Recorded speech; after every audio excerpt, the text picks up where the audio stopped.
Every day, individuals find themselves on the wrong side of the law. This marks the beginning of a distressing journey through the criminal justice system for many. Yet, within this journey lies a beacon of hope, the Probation and Aftercare Service.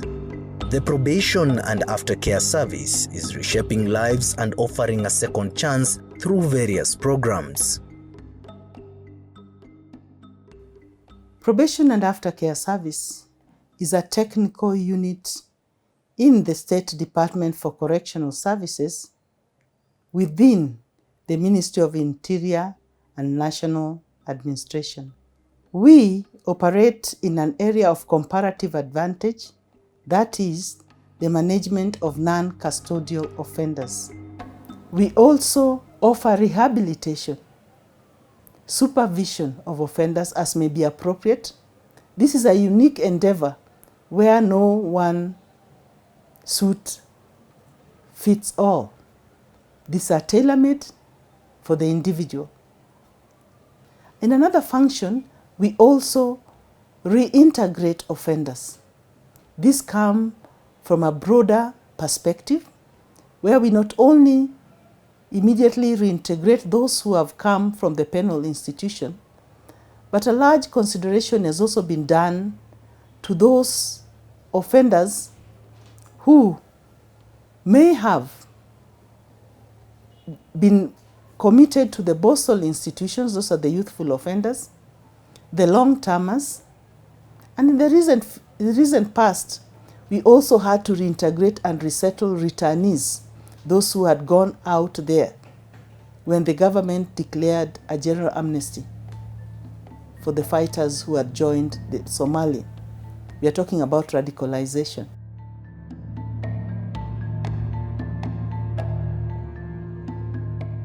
We have united families. We have given hope where hope was lost.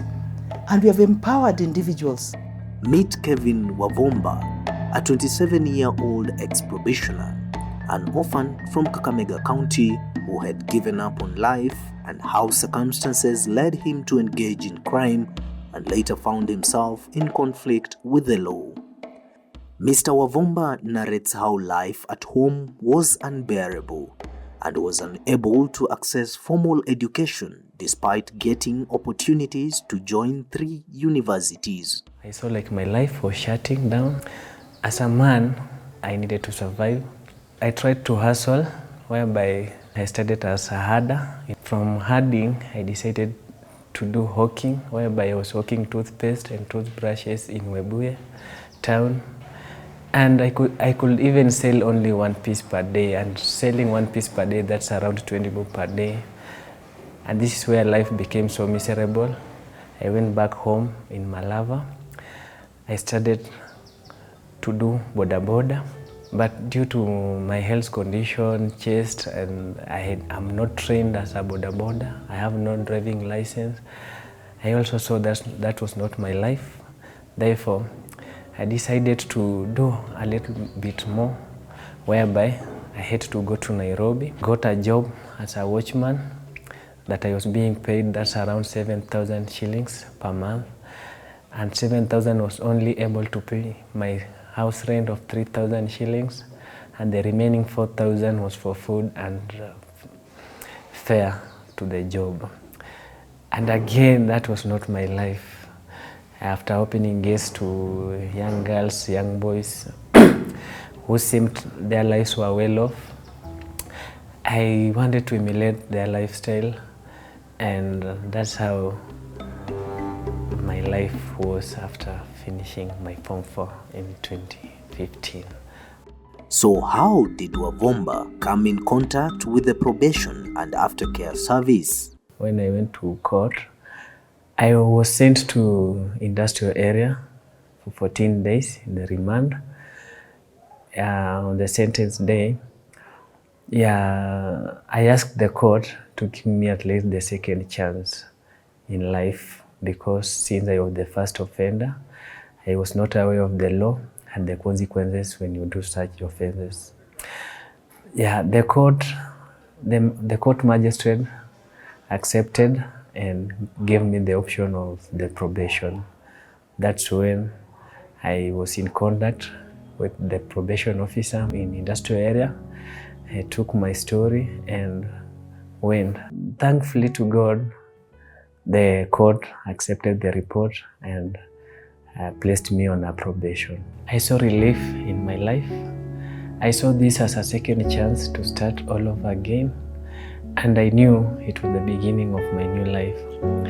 Therefore, after meeting my probation officer in Butali, she didn't see me like a criminal or a case file, but she saw me a person with potential. Today, he is a student at the Shambere National Polytechnic in Kakamega County, where he is undertaking a diploma course in ICT after he received support from PACS. Mr. Wavomba explains that he is forever grateful to Probation and Aftercare Service for providing a shoulder to lean on during his journey from the corridors of justice and back to the community.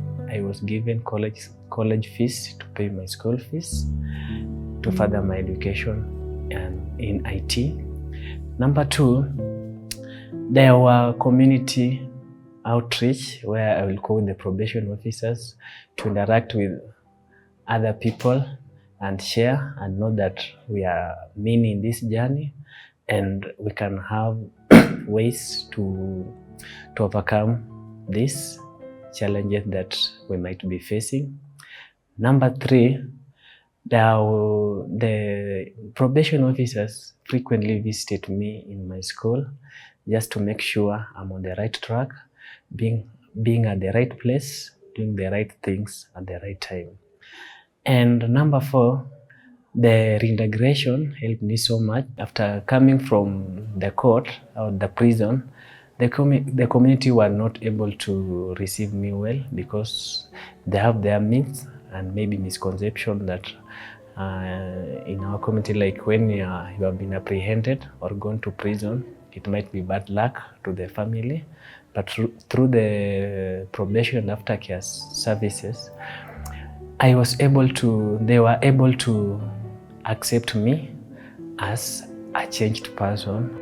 Mr. Wavomba's life has never been the same again. He is now hopeful that the skills he acquired will help him to join the competitive job market to access a meaningful source of livelihood. The biggest lessons I've learned with interaction with probation.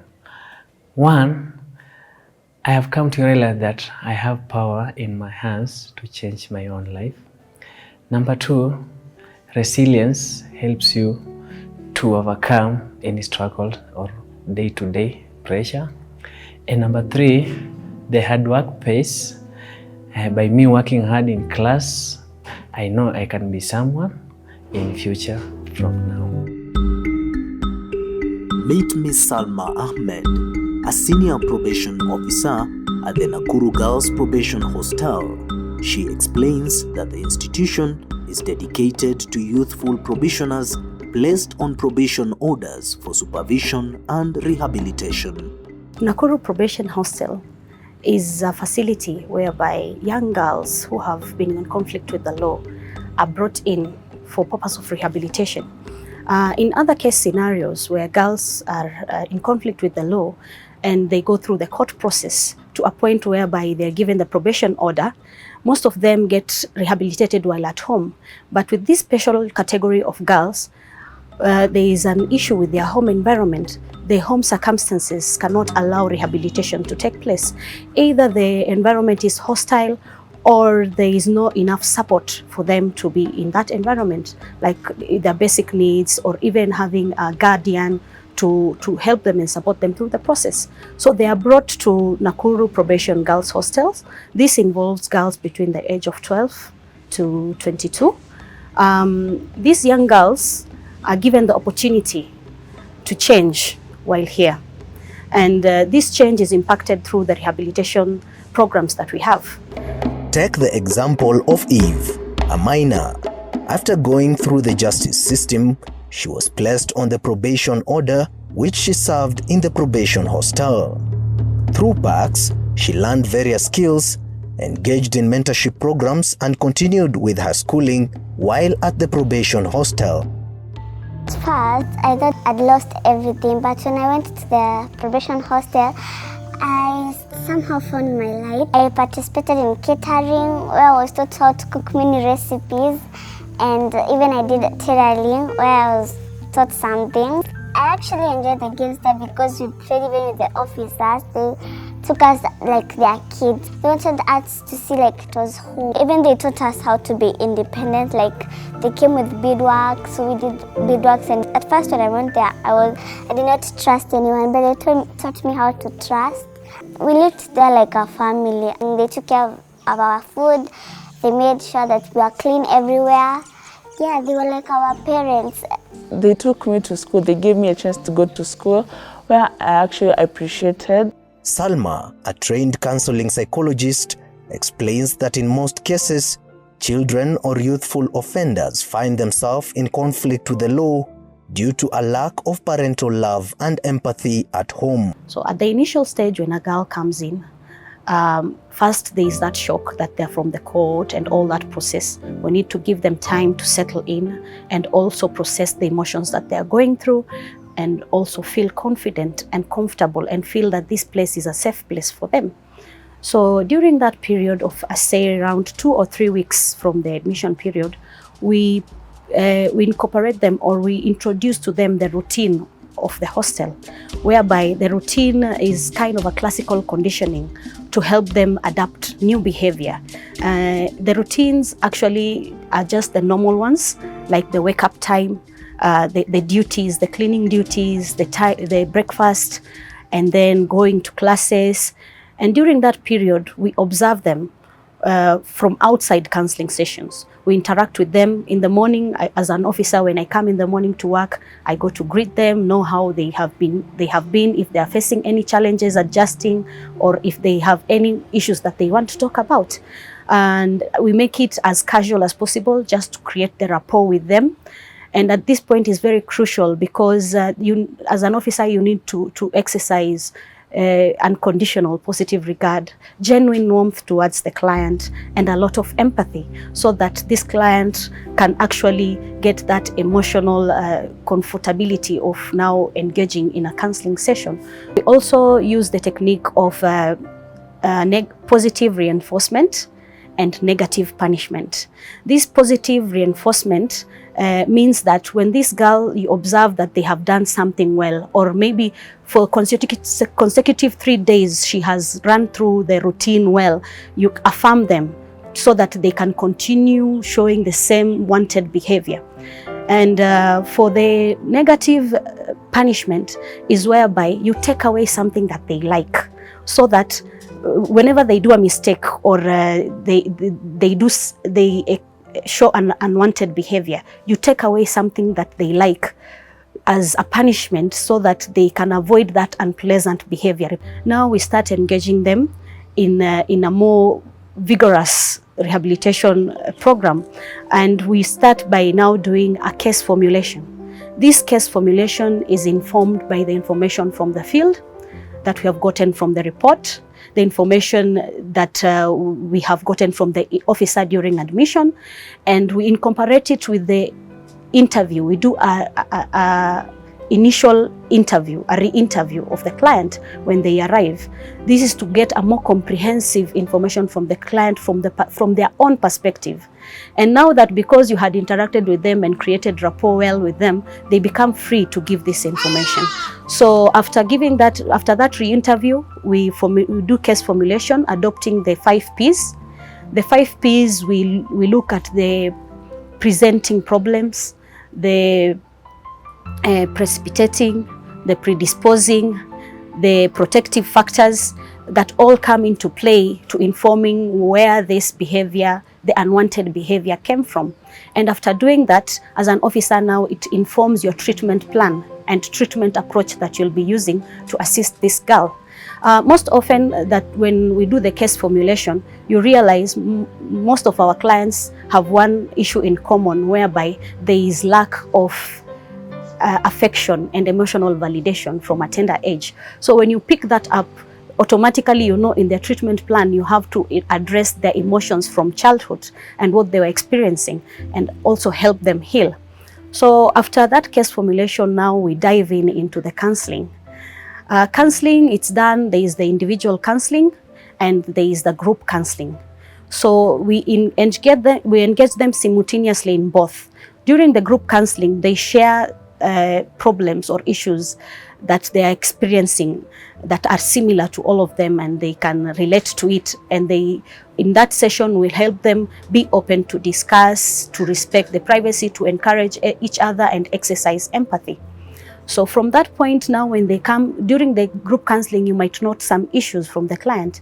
And when you engage them in now counseling session, you have to start from the initial engagement, where you have to define the roles of a probation officer as a counselor and the role of the client.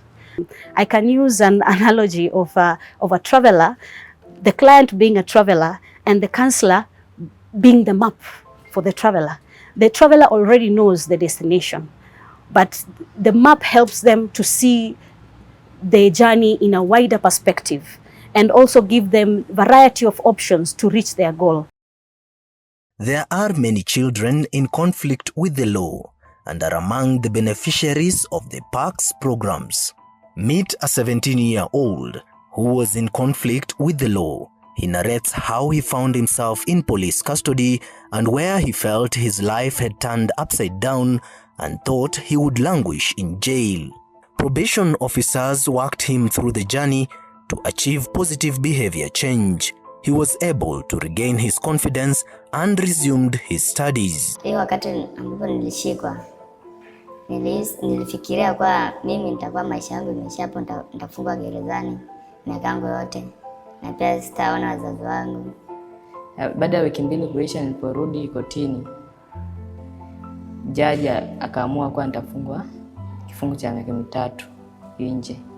Nilikutana na ofisa wa probation ambapo nilikuwa naenda huko kwake, ananipatia ushauri mimi pamoja na mzazi wangu jinsi ya kuwa kijana mzuri, ambapo pia nilipata fursa ya kuendelea masomo yangu. Nikamaliza shule ya msingi, nikajiunga na shule ya upili, ambapo sasa niko kidato cha 3. Pia probation walilipia karo ya shule ya pili. Ndoto yangu ni kuwa wakili, hakimu ama afisa wa upelelezi, ili nipate fursa ya kusaidia watu wengine wanaopitia shida kama hii yangu. Alikuwa mtoto, alikuwa mwoga hata kukaa karibu na wenzake kulingana na hiyo kesi yake.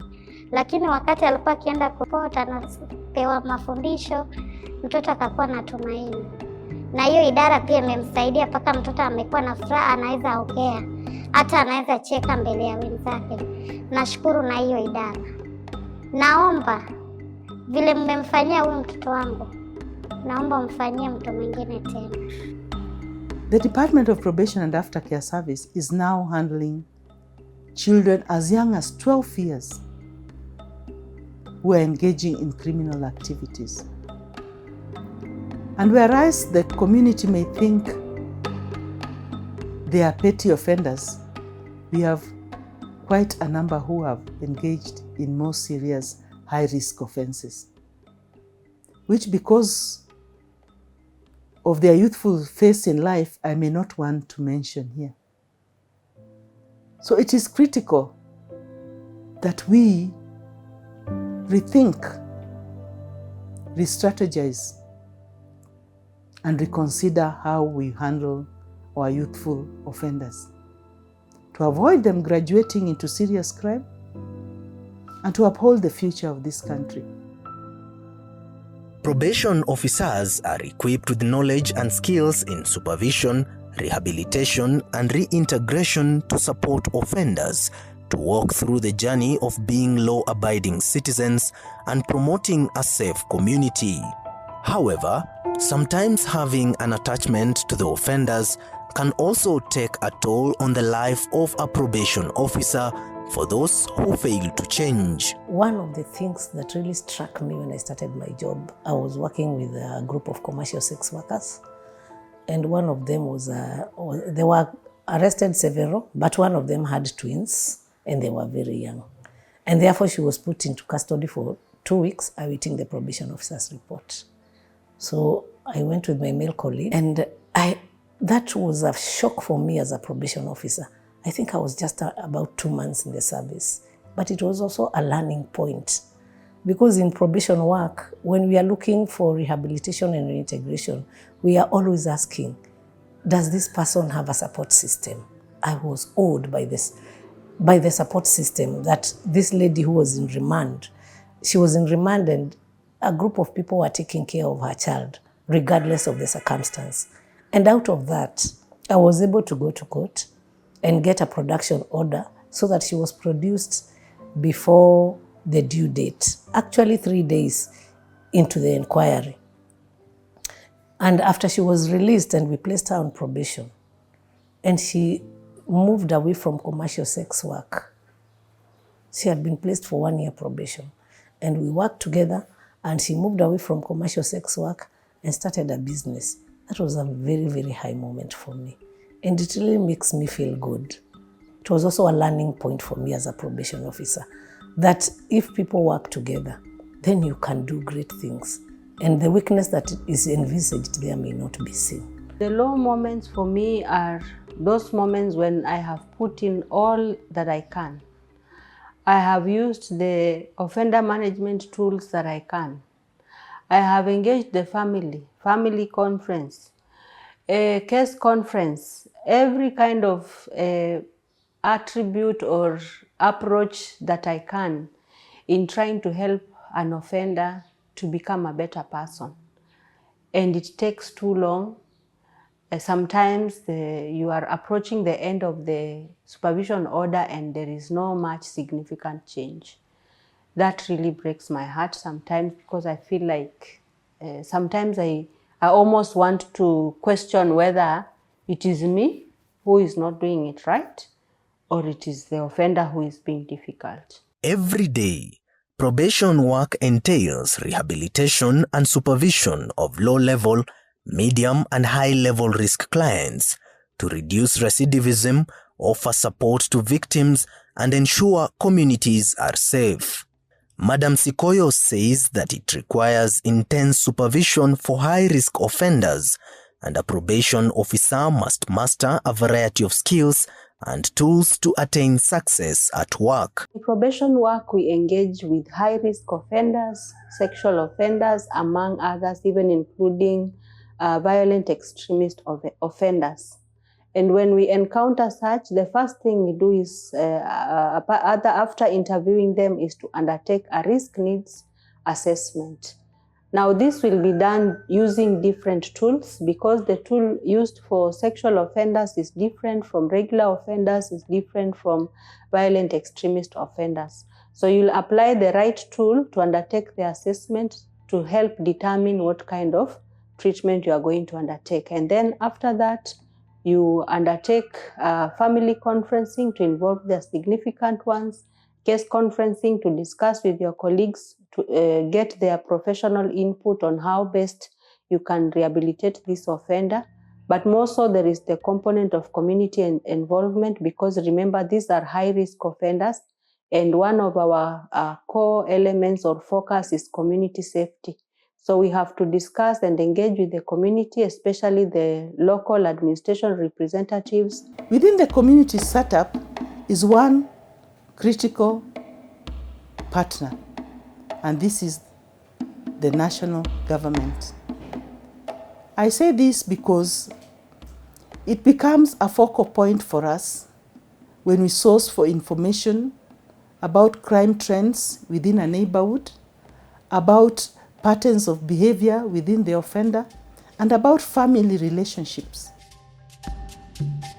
PACS collaborates with various stakeholders for successful supervision, rehabilitation, and reintegration of offenders back into the community. Such collaborations include PACS working with JICA through community probation volunteers who supervise and reintegrate the youthful offenders back into the community. Kazi ya community probation volunteer nimeifanya kwa muda wa miaka 6. Wakati nilikuwa nikifanya kazi na huyo client nikishirikiana na ofisa wa probation,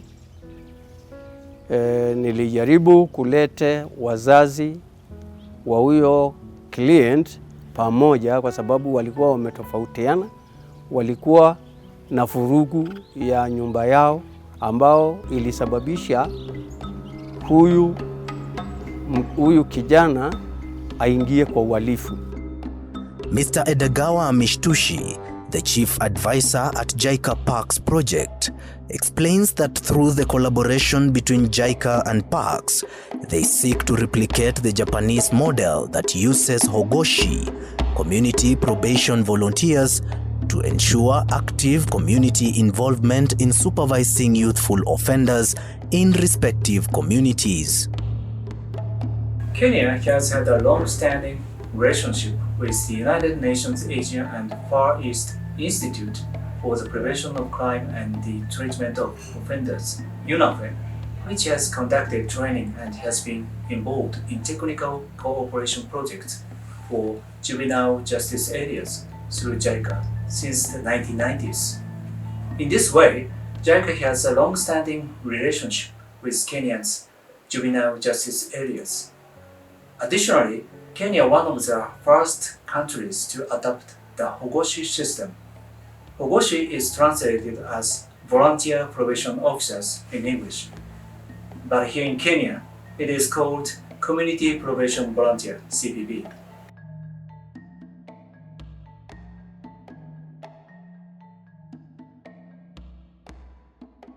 The ultimate goal of this project is to establish the CPV system in terms of the best interest of the child stipulated in the Article 53 of your Constitution.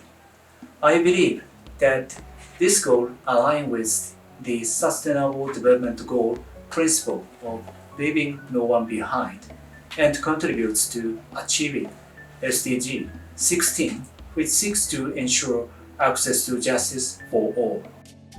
The interventions by the Probation and Aftercare Service not only transforms lives in the communities, but also create hope for many who find themselves in the criminal justice system.